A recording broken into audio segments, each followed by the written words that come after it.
All right, ladies and gentlemen, welcome back to another episode of the Mike to New Haven podcast. It is episode 96.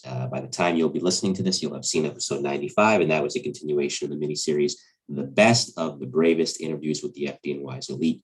I had the good fortune to speak with Paul Hashagen, who spent 25 years in the FDNY, 20 of those years with the Elite Rescue 1 in Manhattan. He told a lot of great stories about a lot of different things. And I hope that you enjoyed that episode very much. And I hope you'll enjoy this episode too, in episode 96, from the FDNY over to the NYPD. My next guest, who served 21 years in the streets of the Big Apple, is a proud New York City police officer and later detective, joining the old New York City Transit Police in 1982. He'd later make a rollover in 1983 to the NYPD, where he'd later become a detective, working in the Homicide Bureau as part of the Detective Bureau, eventually being promoted to detective second grade and retiring out of the Intelligence Division in 2003. He's a frequent guest on popular shows like Duty Ron and Off the Cuff, Police Off the Cuff, that is. And by the way, thanks to everyone that wished me well, as I am now working for Police Off the Cuff, and that is retired NYPD Detective Phil Grimaldi. Phil, happy to have you. Welcome. How are you? Thanks so much, Mike, and happy to be here. Thank you for having me. No problem. So first things first, question I ask all my guests: where'd you grow up, and what was your childhood like? I grew up in Gravesend, Brooklyn, just outside of Coney Island. And I think that my childhood was pretty good compared to the kids today growing up. And what I mean by that is we were playing on the streets and, we had so many different games. We didn't know what a video game was, obviously. And we would play stickball, baseball, wiffle ball. We would play hockey in the street with a can and all different things. But I had a great childhood growing up. So when did you first take an interest in the job? Somebody in your family on the job? Did somebody in the neighborhood was on the job, and did that influence you in any way?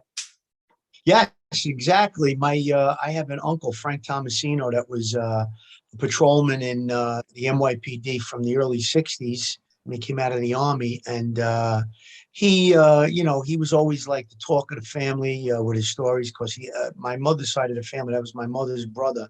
There are 8 brothers and sisters, so we had a big family. We would have a lot of family functions and parties and holidays and stuff. And he would always be the talk of the get-togethers because of his stories. He worked up in Harlem, and then he actually he got hurt during the Brooklyn College riots in the early 70s, and he wound up getting he got 3/4. He got a disability pension off the job. He had actually got hit by a bus in one of the riots and sustained a concussion.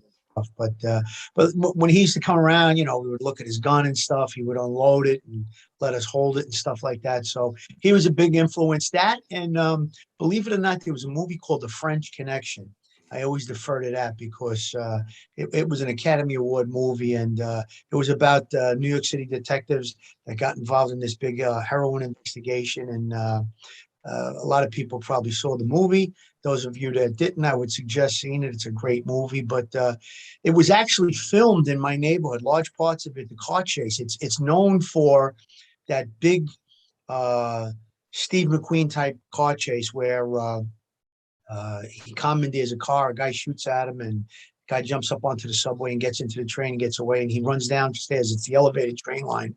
And he commandeers a car and he chases after the train, believe it or not, through the streets of Brooklyn. And it went all through my neighborhood. I remember I didn't actually see them filming it, but I had heard about it. And we went over to the location and we saw different, when they were setting up and stuff like that. But we didn't see Gene Hackman, who stars in the movie. He plays Popeye Doyle. Anyway, it was a great movie. That chase scene is infamous in Hollywood for, great chase scenes in movies. And hysterically, I guess you could say, I was involved in a very similar type chase years ago when I worked at the 70 precinct. I was an anti-crime. And I guess we'll get into that when we talk about the different stages of my career. Absolutely. We're talking with Phil Grimaldi here in the Mike Graham podcast. This is episode 96. So the New York City Transit Police, this is the early 80s when you joined. It's 1982 at that point. As I've explained many times before on my show, there's 3 different departments: housing, NYPD, and transit. Transit, you ride, we hide. So when you got to transit, Bill Cannon told me this one time, a lot of people, their goal wasn't housing or transit. So to end up there, first, take me through academy life, and second, were you disappointed at all when you got the transit, or were you just happy to be on the job? Well, I really had a calling to be a police officer. And at the time I had taken, there were three separate tests. There was the NYPD test, there was the transit police test, and there was the housing police. Now, I didn't take the housing police and I didn't take the transit. I had taken, actually, no, I did take the transit. I didn't take the housing, but I had taken the NYPD. There were a couple of tests. I was actually on a couple of lists. And at the time, there was affirmative action going on, and I had scored very high on the test, but I wasn't getting called. So at the time, I was driving a school bus. This was like 1981. I was driving a school bus, and I was taking off different days because there was several things you had to do. So if you got called off of one list, you took the written. Then had to do a physical test. Then they called it the physical agility test. Then there was a mental test where a psychological, where you spoke with, you did a written test and you spoke with a psychiatrist and stuff to make sure that you were stable to be a police officer. You fell into the guidelines. So the point is, I was on two different NYPD tests. So I would take off for the physical agility test. I'd take off for the actual physical. I'd take off for the mental test, the psychological.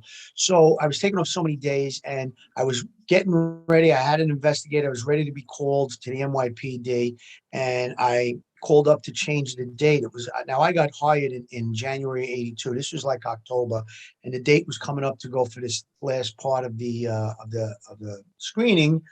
And I called to change the date. And when I called, they said, well, you have to wait until the day after the date. You can't call before, you got to call after. So it was like the next day, it was like early October. I called the next day and they said, okay, your next date is February. I said, February? I said, the class is going in January. He said, no, next one is February. So when I went to see my investigator, they said, well, where are you on the transit list? Because they're looking for guys. And I said, this is my number. And a transit investigator pulled me over from the NYPD side and said, we'll hire you in January. You just got to take the one last thing. I think it was the physical agility test. I took it because that was always on a Saturday. So it didn't interfere with my work schedule. So that's how January, they called me. I went in, I was a transit cop in 1982. And I actually, they said I could have did transit or housing, and I chose transit because I felt like I don't know. I kind of felt that housing I would be confined to just a housing project, and there isn't. I knew the housing projects in my area. There was the Marlboro projects and there was the Coney Island projects, and I felt like I was kind of going to be tied to that. Whereas with the transit system, I would be floating around. I knew that the transit districts took in large areas of, I wanted to work in Brooklyn. It took in a large area of Brooklyn. So, and I actually wound up in the Tactical Patrol Force, TPF, and we would ride trains between 8 at night and 4 in the morning, 4:30 in the morning. And you'd ride, I was in District 34, which is in Coney Island. So we would get on the train in Coney Island and we would ride it a lot of times all the way into Manhattan. And then you'd catch the train. The trains are numbered and there's time schedules and stuff, and you'd catch a train coming back. And so I was getting to see a large area of the city. I was traveling from Manhattan, and then very early on, after I got out of police academy, I was involved in a real crazy gun battle. But I think you said you wanted to hear about the police academy. I did, yeah. So, Take me through that. So in 1982, there were over 2,000 people on the NYPD hire. And so it was 2,000 people in the NYPD Academy. It was overflowing. So what they did was we were 500 transit cops, and they took us and they took over a school in Harlem. We called it Harlem High.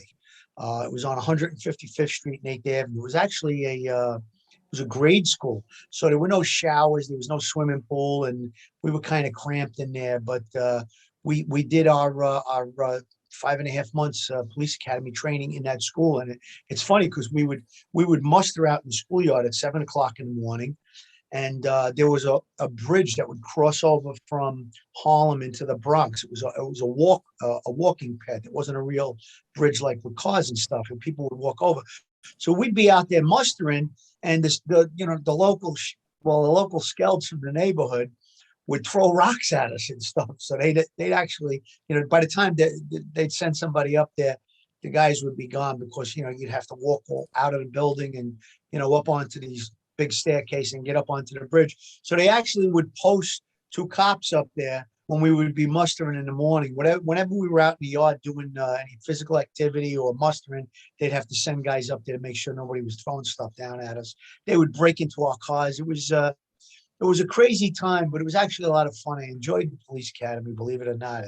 I was into physical fitness. I used to work out regularly before the police academy. So that part of it was actually a lot of fun. And then I found it very interesting. And I always tell people I never studied the books really. I didn't go home and sit in front of, my books and go through them. I would just pay attention in class and, I would study a little here and there, but I found the police academy very interesting to me. It was, they were giving you, life-saving training in my eyes, that you could be taught something there and pick up something in that police academy that might save you out on the street. So I took it quite serious, to be honest with you. I imagine. It's the thing about the NYPD is that, at least in that era before the merger in 1995, is that compared to transit, you talked about being confined in housing to a project. In transit, you move around, but you're always patrolling where the subways are. The NYPD, you can go anywhere.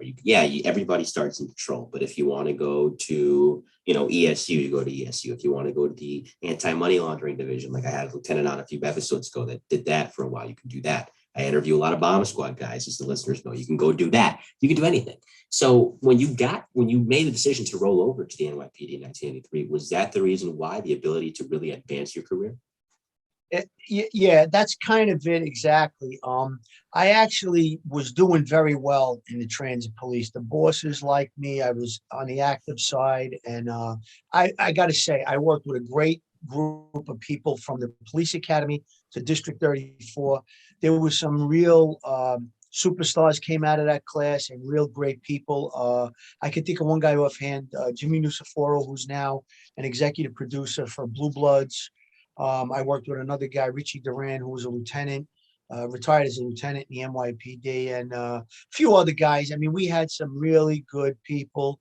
I had a choice to make because I was excelling. I was doing well as a transit cop. And, I talked to my uncle that inspired me to be a cop. And I was like, what do you think? And he goes, listen, it's exactly what you said. He said, the opportunities, the police department is tremendous next to the transit police. He goes, if you like it there and the bosses like you, consider staying. But if you want to go into plain clothes, you want to be and I always wanted to be a detective. That was my goal.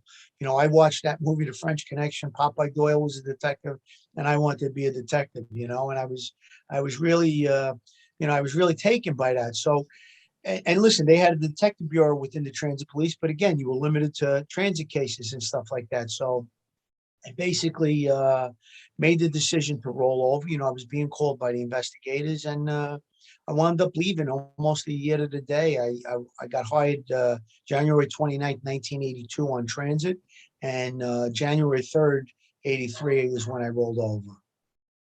So, well, before I get to the NYPD portion of your career, Jack Maple, the late Jack Maple, for those of you that don't know who he is, if you ever heard of the television show The District, that was inspired by both Bill Bratton and Jack Maple. He was a very innovative guy who began his career in the transit police, later became a deputy commissioner with the NYPD under Bill Bratton. And sadly, he passed away from cancer much too soon at the age of 49 in August of 2001. But he was such an influential, colorful, classic New York character. Did you work at all with him? And if so, what was he like? I actually, when I was doing train patrol, we would, like I said, we would go from Coney Island on certain lines all the way into Manhattan. So I was riding the D line one night, and I went into 34th Street on the D line to turn around and catch my other train. And as I was, walking through the station, I saw a sergeant in a dress uniform. And I went over, I gave him a salute, and he gave me a book, and it was Jack Maple, and he had his full dress uniform on, doing patrol in 34th Street in Manhattan, So he was a quirky guy, but you said something. He was innovative, and he really turned around. He excelled, and he made rank in the police department, in the transit police.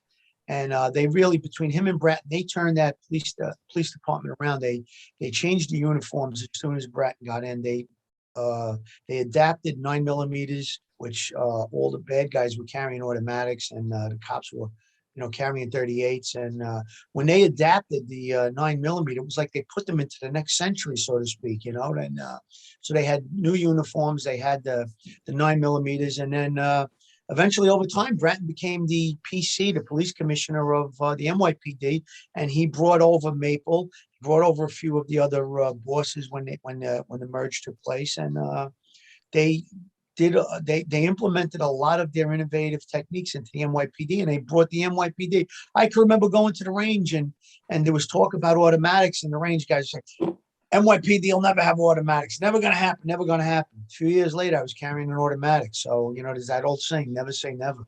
Absolutely. And when Jim O'Neill, former commissioner, was on the show, he told me this, and it's true. Bill Bratton's always ahead of his time. Even now that he's not doing the work anymore, he's transitioned to a different stage of his life. He remains a very innovative and forward-thinking guy. And he was the right man at the right time for New York City, for sure. So, 1983, getting to the NYPD, you're still new on the job. You're not a rookie. You have some time, a little bit of time under your belt, but nonetheless, going from underground, mostly in transit, to now citywide. Tell me, I know you mentioned you were an anti-crime. We'll get to that in a little bit. But where was your first command, and how was the acclimation process? Did the guys welcome you? Given the fact that you were in transit, were they hard on you a little bit at first? Well, let me just back up just a little bit, Mike, if you don't mind, because That's fine. In July of 1982, that's when I came out of the police academy, was assigned to District 34. In August 26, 1982, I was involved in a real gun battle. It was actually, what happened was, I'll give you a quick version of the story. You don't have to be quick. If it's a good story, go into detail. It's fine. Okay. We would report to District 34 in Coney Island, which was on Stool Avenue and Surf Avenue. Now, I don't know if you know Coney Island well, but the aquarium is over by the Cyclone, which is about 3 blocks away east. So there was really limited parking on Stool Avenue and right by District 34. So they would allow us to park in the aquarium parking lot. Now, we were young guys. I was 21 at the time, and we were coming off work at 4:30 in the morning, and there wasn't many places to go to have a drink or talk or have some banter back and forth. We were brand new cops, and you wanted to talk about your experiences and stuff. So what we would do is we would, it was legal to drink beer in the street back then, and we would get beer and we would go buy our cars and by the aquarium parking lot, and we would sit and BS a little bit. We would talk, So this one particular night, it was like one of the first times we did it. We went down to the aquarium parking lot. We were outside, and now where the aquarium parking lot was, the train was right across the street, and there was a bridge that you would walk over. It would connect you to the boardwalk in Coney Island, and right up the block, it couldn't have been more than 75 yards away, was the 60 precinct, which I eventually wound up being assigned to later on in my career. So we were down the block from the precinct. There was a train station right across the street. The aquarium parking lot was right there, and we were outside on Surf Avenue. And it's 4:30, 5 o'clock in the morning, and there's nobody on the street. It's August. It's the summertime. Coney Island was obviously busy in the day, but it's 5 o'clock in the morning. There's nobody on the street except us. And it's a group of about 11 of us, So 4 of us are standing on the sidewalk, and my car is parked right here. My car's parked on the street. 4 of us are standing on the sidewalk, and there was a staircase going up to the crossover that brought you to the boardwalk. It was the transit crossover. So there was a staircase coming down, like the train was across the street, the train station. So there was a staircase going down where you could go into the aquarium, where you continue on that bridge, and you'd be on the boardwalk. So there was a few other people, maybe 6 or 7 other people on the staircase sitting down. So these 2 guys were walking across the street, and I just happened to notice them. And I noticed that they were on the opposite side of the street, and they crossed over and they're walking directly towards us. So I said to one of the other guys that I was talking with, and we were in that group of 4 people on the sidewalk. I said, these guys are walking right over us. I don't like the way this looks. So at the time, I had my gun on my ankle, and I was wearing a T-shirt, and I had like sweatpants on. I took my gun off my ankle and I stuck it in my pocket. So now they started to approach. They didn't say anything. They walked past us. They saw that there was, there was the four of us and there was the other seven people, whatever it was, on the staircase, and they continued walking. And one of the people that we were with told a joke, and a few people busted out laughing. And the guy took offense to it. He thought that we were laughing at them, and he goes, "It wouldn't be so funny if I popped some caps at you." Now, when he said "pop caps," I knew what that meant. That meant he was going to shoot at us, and they had passed us maybe by 25, 30 feet. So when I heard him say "pop caps," I immediately got right behind my car. I pulled out my gun, and I saw that they had stopped. And I saw the guy reaching into his waistband, and he pulls out a gun. So when I started to duck, I started to aim at him. He takes the gun and he hands it to the other guy, and he pulls out a second gun. And when he pulls out the second gun, now I'm leaning on the car and I'm starting to aim at him. He aims right at me. And sure enough, I'm like, this guy can't be real. He's going to fire, he's going to start shooting at us. Sure enough, he starts cranking off shots. So I duck, and one of the bullets lands behind me. It hit the light pole that was behind me. So as crazy as it sounds, in that split second, they say your life flashes before you. I returned fire like a blind. I wasn't aiming. I couldn't even see, but I knew where he was. So I fired my gun like this, like that, so to speak. I was ducking and I fired back. And at the time, I thought I fired one shot, but when I checked my gun later, I actually had fired three. So I fired, and there was the other two or three people who were on the sidewalk with me. Two of them or three of them fired back as well. So now the firing stopped, and I saw a cloud of smoke, of gun smoke from the guns that were, they were next to me. And when the smoke cleared, I could see that they were running. So I leaned on the car, and I took aim and I fired a shot, and I saw the guy wince over in pain, and he kept running, and the other guy was trying to help him. And then the guy ran in between two buildings. There's two high-rise buildings there. He ran in between there. He hid in the bushes, and the other guy kept running, and he ran toward Brighton Beach Avenue. Now, the best part of the story is this.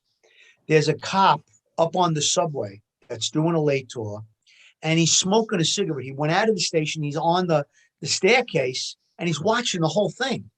He don't know who we are. He sees people, he's got no idea that, he didn't know us from District 34. We had just gotten there. He's smoking a cigarette. He sees the whole thing. He calls over at 10:13. He calls in the whole thing. He comes running down. We chase the guy. We capture the one guy, handcuff him. And then the responding radio cars, they come and they catch the other guy on Brighton Beach Avenue. They bring him back.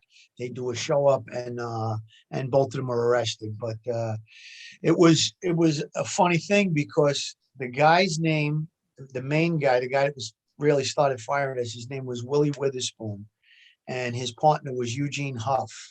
And Willie Witherspoon, I wound up going to the 6-0 as an NYPD detective later on in 1989. And I would run into him again, and he was this notorious drug dealer.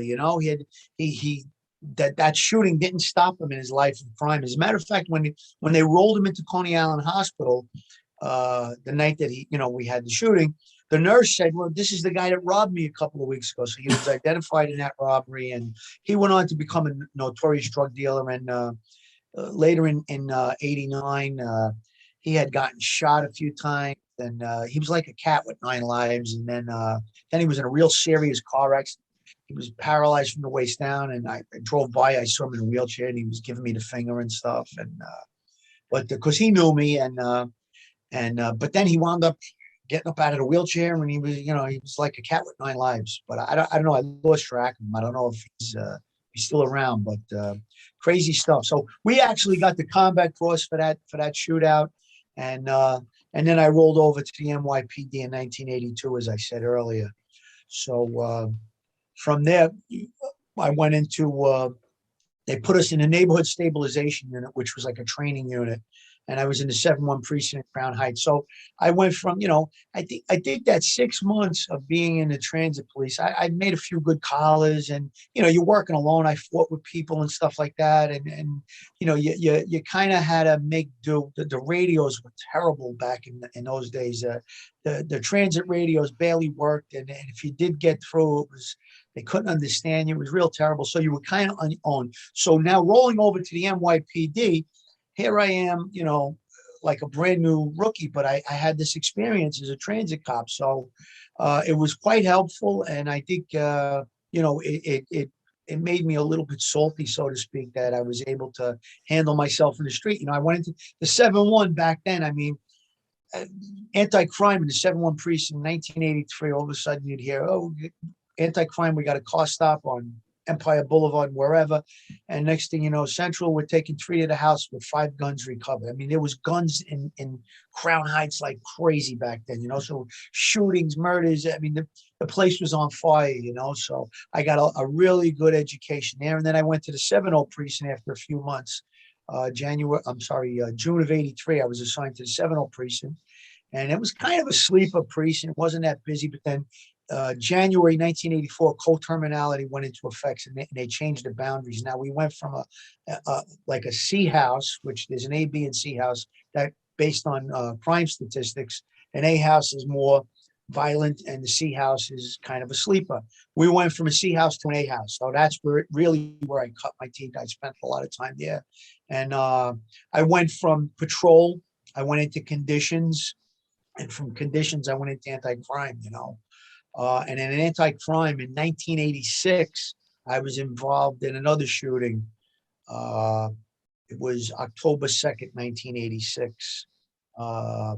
And again, there was so much stuff going on. There was robberies and shootings, and crack was exploding back then, So basically that shooting was also very, it was almost like a scene out of a movie, because a call had come in that 2 guys did a robbery. There was a description put over of a vehicle, and the description was 2 male blacks armed with automatics, and they were in this small yellow car with tinted windows, and they were getting a lot of information put over the air from the first radio car.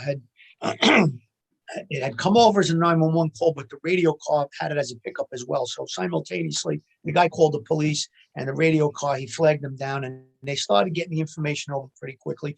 There was a short pursuit where radio cars they engaged the car. They spotted the car, they started to chase, and they took off.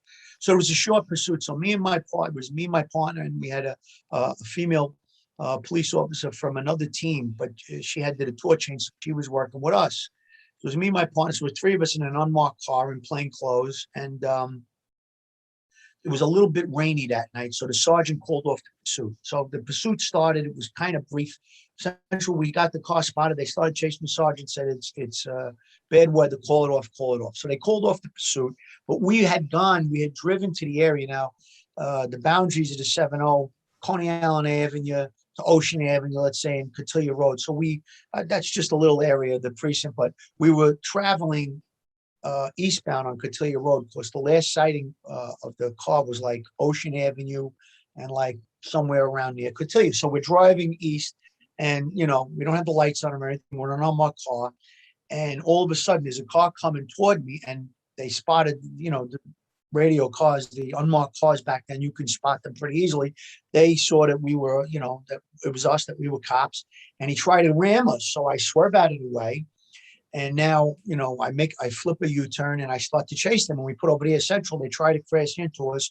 We're pursuing him again. So he makes a left turn down towards Dorchester Road, and he spins out and he winds up on the sidewalk. So now it's rainy, like I said, and I don't pull, like, he's up on the sidewalk. He's almost crashed into somebody's lawn, and I didn't pull behind him. What I did, I pulled like next to him, behind him, but next to him, because I didn't want him to, back up and crash into us. So sure enough, the reverse lights come on, and the car, the wheels, it was a front wheel drive car. It was a little Toyota Tercel, and the wheels start to spin. So he's not catching. So we were getting ready to jump out of the car. So the female police officer that was with us, Lenore Castellino was her name, she opened the door to get out of the car, because it looked like maybe they were going to bail. So when she opened the door, all of a sudden, the car pulled up next to us. It just, the wheels caught, and the guy was like right next to us. So my partner, Craig Bodie, who was in the passenger seat, the guy opened the door and he fired a shot and blew out the passenger window of the car that we were in. And what happened was we believed the bullet went through his window, and Lenore had gotten out. Thank God she wasn't hit, but the bullet like went right out the open door because it only penetrated the window, and there was we didn't never found the bullet. So it must have gone through that door. It didn't hit her. So in that split second, again, time freezes, your life flashes before you. I was like, I'm in hell. They just blew out the window of the car. I'm in hell. I got to get out of hell. So I threw the car into park. I exited the vehicle and I went to the back of my car and I drew my gun, and I figured in that split second again that I was going to fire a shot at the driver to incapacitate the vehicle. But when I aimed, now the windows on the car were completely tinted, really dark.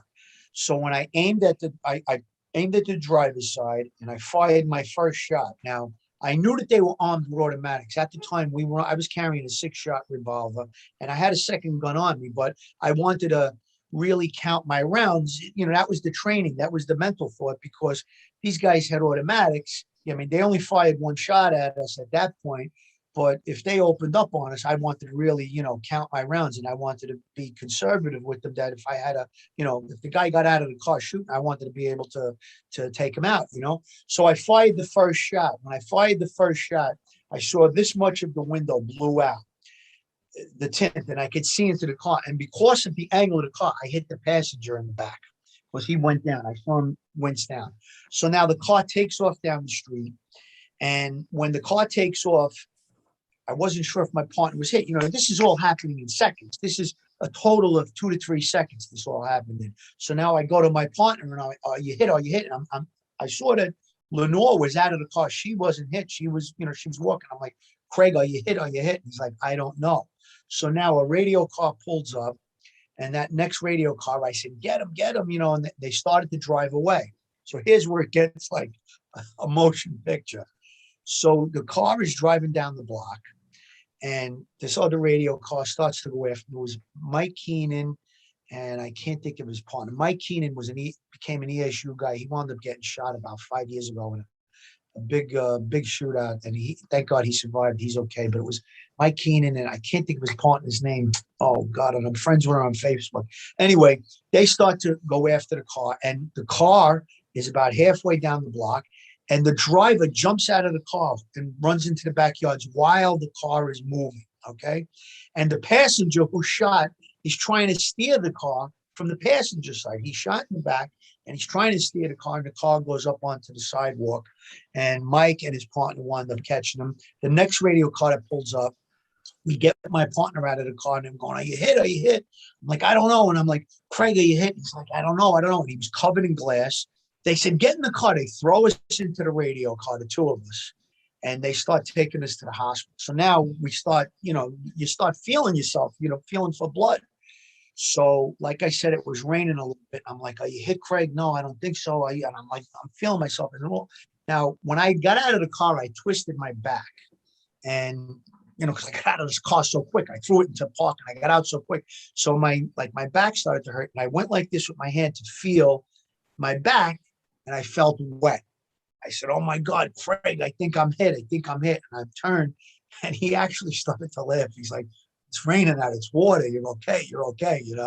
So, but we get to the hospital, and they pull us out of the car. They rip all your stuff off, and they check you out, and they put you on a gurney. And then a little while later, they brought the bad guy in, and we arrested him.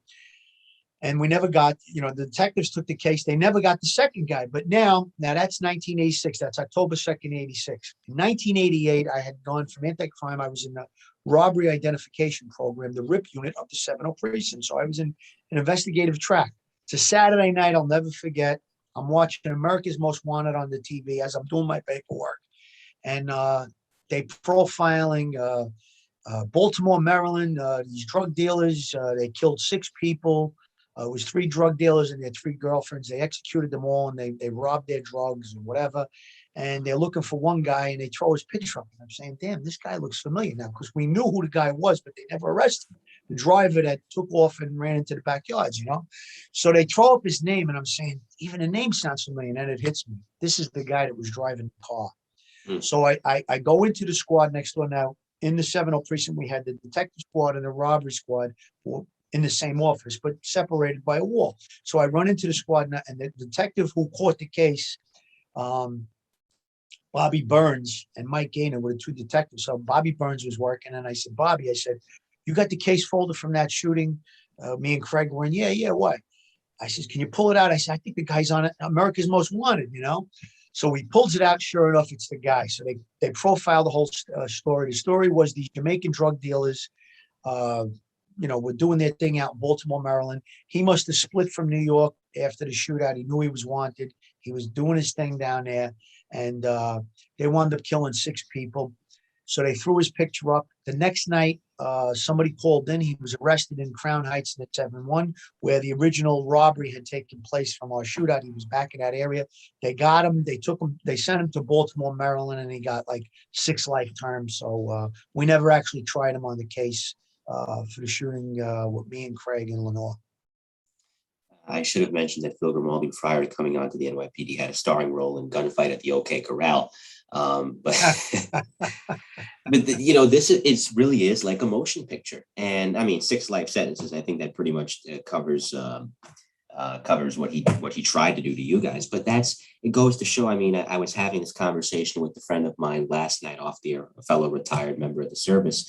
And I said, with the way the job is, and this is true for the fire department too, but especially, with the police going out and trying to apprehend these bad guys, with how dangerous the job is. You go on the Officer Dow Memorial page and you type in NYPD, and there's face after face after face. Different things that they died in the line of duty from: gunfire, stabbing, getting killed on 9/11.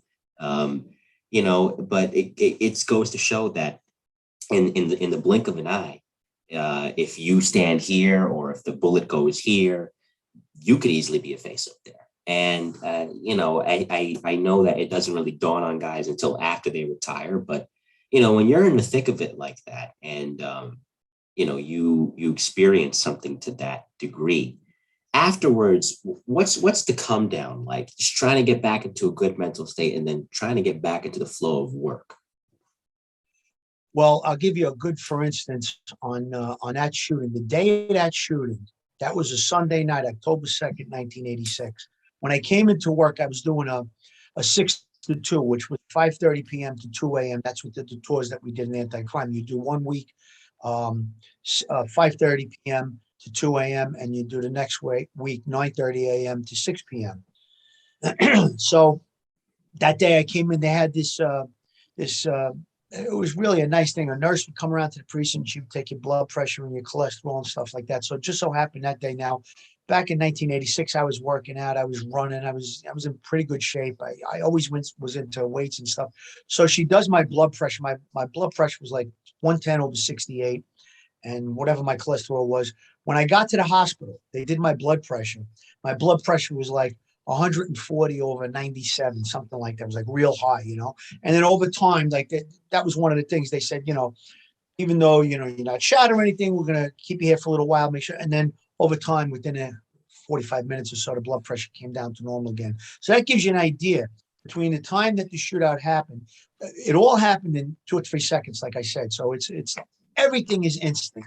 Everything is instant. My first shootout, I was a couple of weeks out of the police academy. And I think it was just growing up in Brooklyn. So it was my street knowledge. It was my education from Catholic school. And it was my NYPD or New York City Transit Police Academy education. So those 3 things came together in that moment. And it was just my instincts. Like when I heard the guy say pop caps, I was already, I already was raised up when I saw them crossing the street. And that was the first thing. And I think that was a little bit of street education. You know what I mean? We're on the street at 4:30 in the morning, 5 o'clock in the morning, and these guys walking towards us. Why? They were on the other side of the street. Why would they be walking towards us? I knew there was something strange and suspicious about it. And sure enough, you heard the story. So same thing with 86 when I got into that shootout.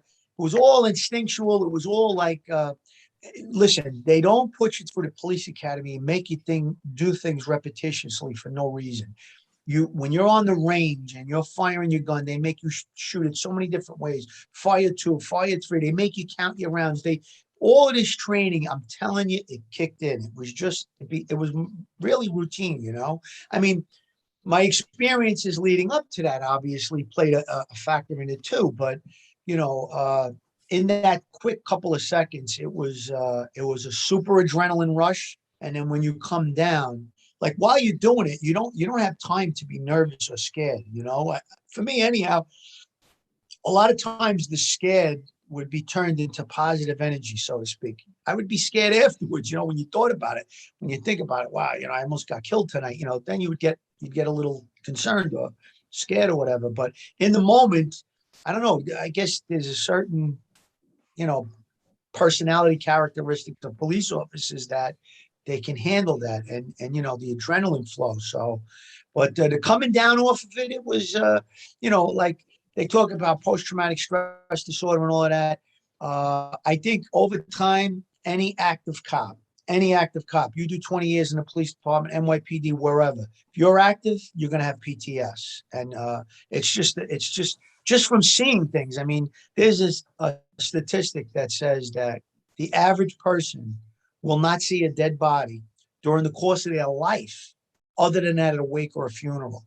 I mean, when I was a detective, I was looking at dead bodies every day with routine DOAs, shootings, homicides. I mean, I've seen people at their worst, and I've seen dead from little babies to senior citizens. You know, so but again, I don't have any regrets about it. I would do everything I did all over again. I loved the job. I really took it seriously. I wasn't, I always say there's like four levels of cops. There was super cop, there was active cop, there was, you know, a guy that came to work to do his job. And there was guys that, unfortunately, guys and girls that did nothing, you know.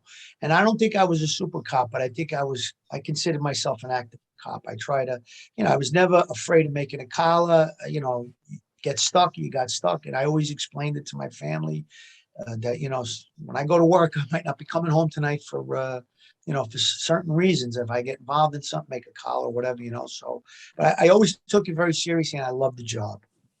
Retired NYPD Detective Second Grade Phil Grimaldi is our guest here in the Mike J. podcast. I would like to take a second to say a quick little ad break. Subscribe to Police Off the Cuff and to Duty Run. You can support their channel. We've been working on a few things in regards to some ideas we have planned for the channel coming up soon. So hopefully those can come to fruition shortly. So if you haven't subscribed already, go over there and do that. As well as to Duty Run too. He's a great guy. Got a great channel in his own right where you can also catch Phil on both channels. So back to our conversation, you know, and one last, before I get to your time in the detective bureau, one last note on the shootings you were involved in. I mean, especially with the first one that you were off duty, I believe, just trying to go home. You know, in those off-duty instances, you mentioned the transit cop that was at the top, not knowing who's who. Obviously, he's in uniform. He doesn't want to get hurt, and he doesn't want to get caught in the middle of something where he has potentially two enemy groups that could then turn around and fire on him. And we've unfortunately seen instances where cops off duty who are trying to take action get killed because they get mistaken for a suspect. I think you remember the Omar Edwards incident back in 2009, where these two guys are breaking into his car. He's coming home from a shift. He's in plain clothes, not in uniform. He does the right thing as a cop would do, and he gives chase, but the responding officers think that he's a perp and they shoot him and they kill him. So in an instance like that, where, you know, you don't know who's who, maybe you've been in situations like that where you're the responding officer. Obviously you were in the first shooting off duty. What are you trained to do to make sure that the responding officers don't make that potentially fatal mistake of mistaking you for a suspect, or that you don't make it responding? One of the things that, like, when you go into plain clothes, we would wear the color of the day. A lot of people know about that. So you'd put an armband on, and you know, that would kind of, you know, when you went to roll call, if you were in uniform, they would read out the color of the day. So if you saw someone it could have been a police officer and they had the collar on or something like that. But the training that, you know, one of the things they tell you, if you're off duty and you need to take police action, they always tell you, try to call 911 first. I mean, you know, nobody carried cell phones in 1982 and stuff like that. But they always said, you know, don't take action by yourself. You're not wearing a vest. You know, you don't have a radio. Try to call 911. So they kind of, you know, train you for that. And listen, there's been a horrible tragedy or two or three or whatever over the years, and you never want to have that happening. I don't think there could be anything worse than mistaking a police officer for a perpetrator and shooting him and God forbid killing him like that. The story you just mentioned, I don't think there could be anything worse. But you have to think before you act too. There's both sides of it. So a lot of times, like I worked with African American officers in plain clothes, and when we would get to the scene, we were in the backyards looking for somebody. He would put over say, "Central, be advised, there's an African American officer in plain clothes in the backyard." So now that he didn't get mistaken for a perpetrator. I mean, if we were looking for a male black, and he's a black officer and he's in the backyards and it's nighttime, very easily could be mistaken. So he would, we would try to do things like that. He would put it over the air. So there was different things that went on. And listen, safety has always been paramount in anything I did with the police department, from the police academy to stand and roll call with your boss. They would always say, come back in one piece. No boss, no cop, no supervisor, no captain, no police commissioner wants to send his troops out and somebody come home maimed or dead. Absolutely. So getting into the detective bureau, it's kind of like almost, well, I don't want to say starting all over again, but it's, even though you have some experience under your belt and patrol, those who are members of patrol can do some form of investigative work. Now you're a detective and now you have to get schooled in a different type of police work. So when you first got your gold shield, who were the salty, you mentioned being salty earlier, who were the salty detectives that helped you learn what it was like to work in the detective bureau? Well, when I was in the robbery squad, they had a program. If you were an investigative unit, you could only stay there 2 years and you would be transferred to. That's how the detective bureau would pick up people. So I left the 7-0 precinct in 1989, and I went to the 6-0 squad in Coney Island. So now I'm back in Coney Island. So it's funny because I wind up in Coney Island, and there's only like one or two detectives within. I think it was actually even one. There was only one guy that had my time on the job. All the other guys had much, like 10 years more than me, and they were salty detectives. And the detectives that responded to the shootout in 1982, it's now at 1989, I was in the team with the guys that responded to my shootout. So like they remembered me and stuff like that. So there was one guy who, till this day, I'm still very close friends with, Artie Williams, who responded to the shootout in 1982 from the 6-0 precinct detective squad. And now it's 1989, and me and him just became partners. And we worked very well together. We stood partners the whole time we were in the 6-0 squad. I was there from 1989 to 1996. And in 96, I left. I went to the Bay Ridge precinct for a little while for the 6-8. And Artie came there as well. He came and worked with me again for a few more years. And then I eventually wound up going over to the intelligence division where I retired out of. The move into the intelligence division was 2001. But going into the 6-0 squad, I got to tell you, there was some superb detectives. I mean, we would get the call. It was a busy place. Coney Island was on fire in 89. There was probably about 35, 40 homicides a year back then. Shootings all the time, and crack was going crazy. You name it, Coney Island had it. Prostitution, drugs, stolen cars, murders, drug gangs. It was all there.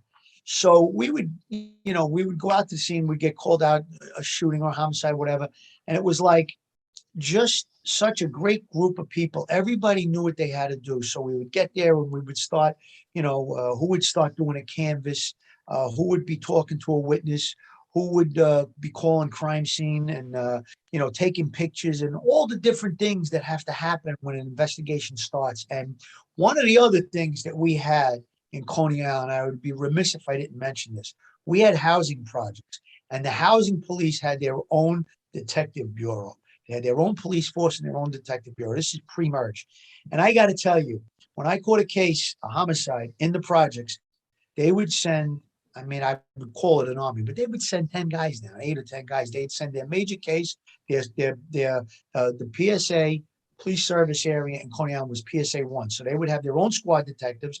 And then if it was a shooting or a homicide, they would send their major case detectives. So we would get guys like Buddy Manane. I don't know if you know who Buddy Manane was. Heard of him. But Buddy Manane was a legend on the job. In housing, He knew all the bad guys in Coney Island. He knew what apartment they lived in, who the mother was, nicknames. If there was something going on in Coney Island in the projects, Buddy came. He knew all the people. He knew all the plays. He had a million informants. So we caught a case in housing, it was a pleasure because they'd send so many people. There was never a loss for for having people to do stuff, and the resources were great. So I caught a few cases with Buddy and a few other detectives, some great detectives from housing. They were really good guys. So I mean, the point is this: everybody worked as a team. The 6-0 squad, the housing guys, and the way we had it worked out was this: housing would take the collar on one. The next one, we would take the collar. So there was never any fight over who's going to take the collar. You guys took it the last time. We're taking it this time. So we would all work on the case together. And if there was an arrest made on that particular case, or 2 or 3 or whatever amount the perpetrators were, we would take it one time. They would take it the next. We would go chance a piece on that. It was worked out, and it worked beautiful. And I got to say, I can't say enough about the professionalism of the people I worked with, the 6-0 squad, and the professionalism of the guys from housing. I learned so much, and it was just a tremendous experience. I mean, I cut my teeth as a cop between transit and the 7-0 precinct and all the stuff I did there. But I really learned and I honed my investigative skills in the 6-0 squad in Coney Island. That was really I can't thank the people that I worked with enough. All the things I learned and the things I was taught. The camaraderie was great, and the patrol cops in that precinct were great. Everything about Coney Island was a pleasant experience. There was no negatives in that place, I got to say, and I think it's probably still like that today. It's a great place to work if you're a cop. I mean, basically, you're right on the water. You got the beach there, and it's a little busy, and there's a couple of places to eat. So you had a little bit of everything, so to speak, And we worked on some really high profile cases in Coney Island during those years. I mean, I was on the news every other week. It was really, really a great place to work. It's funny. Scott Wagner was on the show a while ago. Scott is he's like original housing through and through. And he was in the Detective Bureau in housing for many years. And when the NYPD merged with housing, he went over to the NYPD's Detective Bureau. But he told me, he's like, we finally got all the state of the art offices. We had everything we needed. And then they merged us. So you talking about that reminded me of that story. Shout out to Scott, a great guy. He's been on the show, and maybe he'll be on the show again soon.